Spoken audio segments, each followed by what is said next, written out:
day to you. That's depending where you are in the world. Howdy doody, how are you doing? How's your day been? It is midweek. We've got over the hump day. Tomorrow is a better day. We're doing our nighttime devotion. I'm live here in London. It is a Wednesday evening, and the devotional we're reading from is called Conflict and Courage. Yes, we're reading it every single day from the 1st of January right through to the 31st of December. And every day it's called Conflict and Courage, what we're reading from. But the title today, Let Your Religion Show.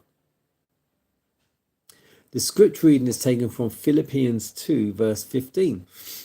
That ye may be blameless and harmless, the sons of God, without rebuke, in the midst of a crooked and perverse nation, among whom ye shine as lights in the world.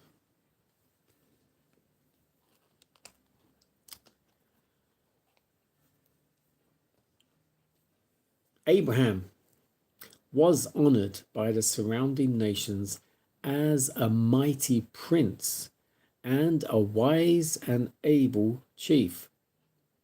He did not shut away his influence from his neighbors.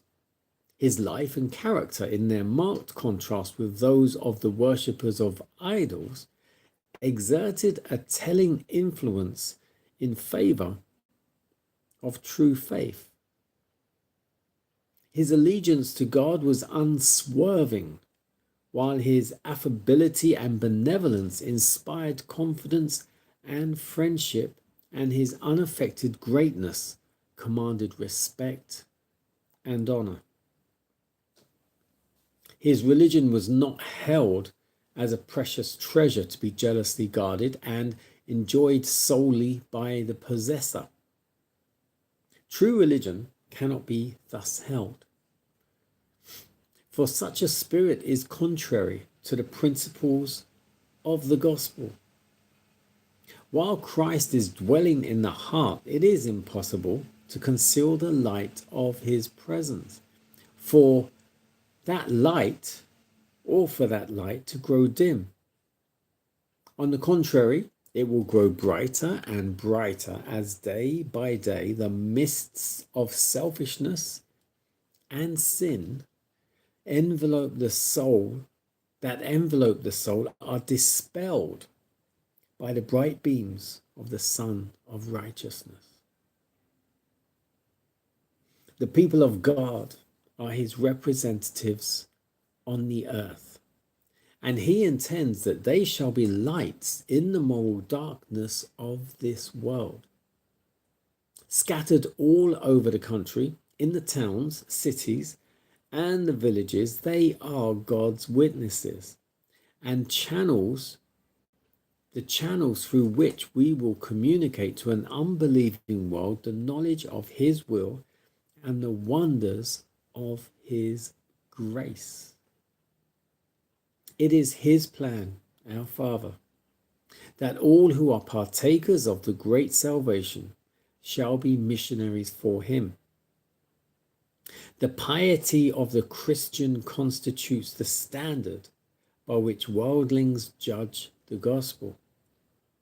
Trials patiently borne, blessings gratefully received, meekness, kindness, mercy, and love, habitually exhibited, are the lights that shine forth in the character before the world, revealing the contrast with the darkness that comes of the selfishness of the natural heart.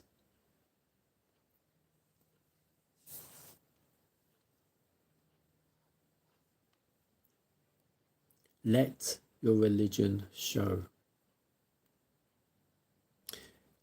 So the scripture reading says that you might be blameless, harmless, be a son of God without rebuke, in the midst of the crooked and perverse nation. Let your light shine. Abraham was honored by all the surrounding nations who were idolaters. He was known as a prince and a wise and able chief. And through his life, his character was a marked contrast with those who worshipped the idols. His allegiance to God was unswerving. His religion was not held as a precious treasure to be guarded, or enjoyed solely as a possessor. His religion was to be shared. It was to be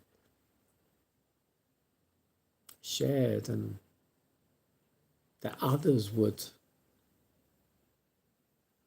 learn the truth, know the truth, which is what we should be doing too. That others would learn and know the truth for themselves. This world, this world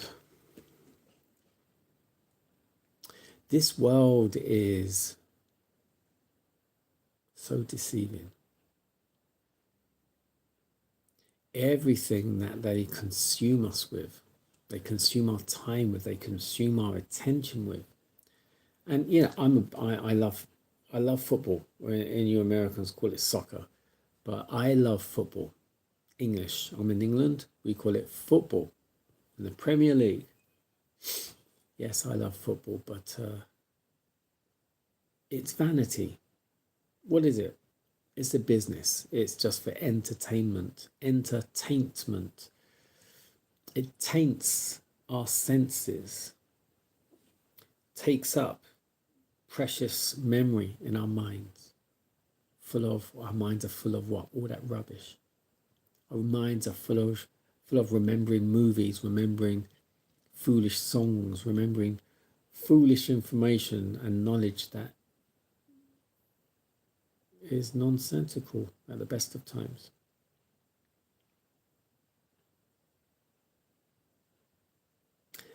Nevertheless,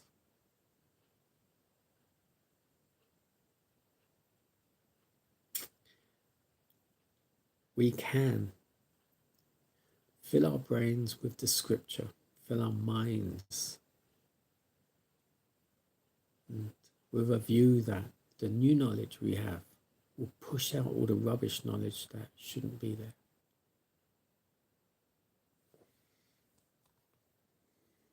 We will have trials that we will have to get through.